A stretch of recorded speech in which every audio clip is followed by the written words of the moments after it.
गांव मोहनपुर एक छोटा सा है, लेकिन बेहद खूबसूरत गांव था।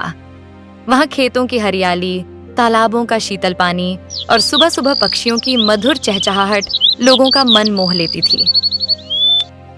इस गांव की सबसे खास बात यह थी कि यहाँ हिंदू और मुस्लिम दोनों मिलजुल कर रहते थे। मंदिर की घंटियों की आवाज और मस्जिद की अजान साथ साथ गूंजती थी, जैसे प्रकृति भी उन्हें एकता का संदेश दे रही हो। गांव के केंद्र में एक पुराना बरगद का पेड़ था, जिसके नीचे अक्सर मौलाना करीम साहब और पंडित नारायण जी बैठकर बातें किया करते थे। दोनों उम्र में लगभग समान थे और बचपन से ही गहरे दोस्त।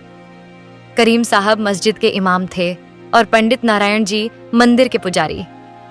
दोनों ही अपने अपने धर्म में निपुण थे, लेकिन एक दूसरे की इज्जत करना भी खूब जानते थे। एक दिन गांव में अचानक एक बड़ी मुसीबत आ गई।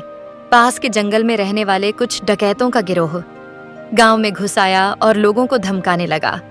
उन्होंने गांव के लोगों से कहा, या तो हमें सोना चांदी और अनाज दो, वरना हम तुम्हारे घर जला देंगे। गांव वाले डर गए। कुछ लोग मंदिर में जाकर भगवान से प्रार्थना करने लगे, तो कुछ लोग मस्जिद में जाकर अल्लाह से मदद मांगने लगे।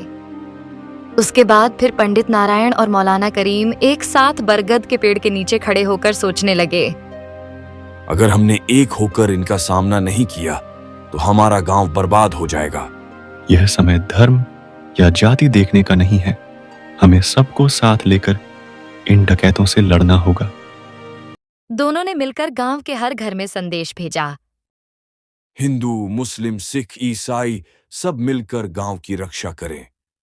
जब तक हम एक रहेंगे, कोई हमें तोड़ नहीं सकता। गांव के युवक, महिलाएं और बच्चे सब इकट्ठा हो गए।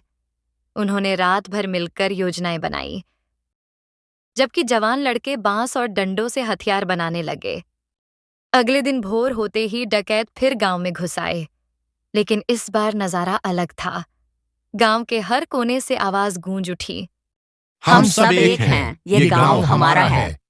अगर आपको इस वीडियो का पार्ट 2 चाहिए, तो कमेंट में पार्ट 2 जरूर लिखें।